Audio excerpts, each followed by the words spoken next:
The social media industry is a really interesting and growing industry at the moment, and more people want to get a job in that industry. So I'm going to give you 5 tips as to what would be useful in getting a role and obtaining a role within that industry. The first tip I would have is to be found. Be visible on the social media networks and have a good digital footprint. Now this means you've got to have an updated LinkedIn profile.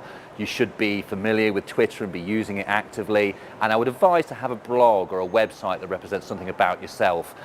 More and more people are looking for this in jobs these days because, as I say, it's getting competitive, and therefore you've got to do something that helps you stand out from other people and show that you're a native within this space.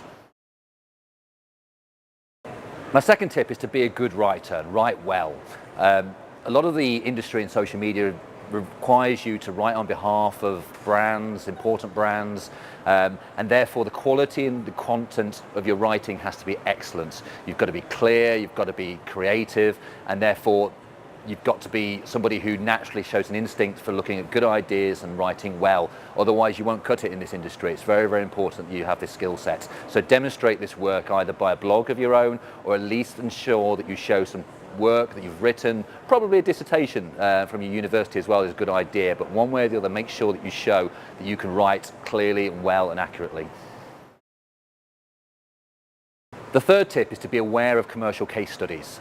If you're applying for a job within the social media industry, the industry itself is not driven around what you or I talk about on a day-to-day basis about our dogs and cats. It's driven much more around how brands can be developed in an online space, how they engage with their customers, and how they bring effectiveness towards their own brands. So make sure that you've researched into the industry some of the really good case studies out there as to how businesses are using social media. And I'm not just talking about big Facebook pages, I'm talking about looking at the way they measure success, looking at the way they produce great content.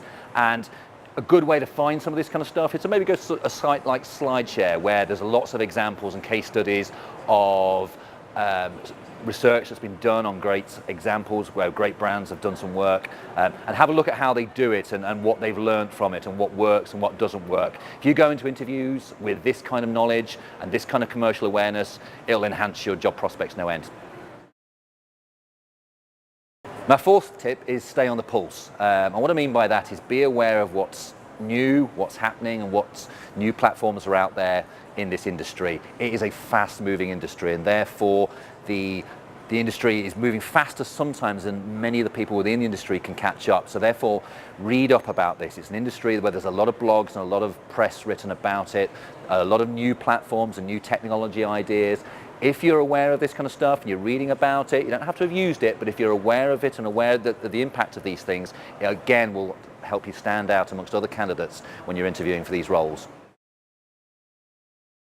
My final tip is to apply socially as well as professionally. And what I mean by that is it's a peculiar industry whereby when we send our CV or when we apply for a job, if we do it really, really well, that isn't enough. What we should then be doing is working out who it is we're applying to and finding ways of connecting and engaging with those people before we've even had an interview. So the opportunity to connect with those people on LinkedIn and certainly on Twitter is a really smart idea. What this allows you to do is to kind of raise your visibility before the interview process, ensure that you have some potential rapport with the person you're going to be interviewed by before the interview happens. And also it demonstrates that you are active in this zone and you're a natural in this kind of area. So it makes a lot of sense. It helps break a lot of ice on the way into the interview in the first place. So good advice to act social on the way into an interview process.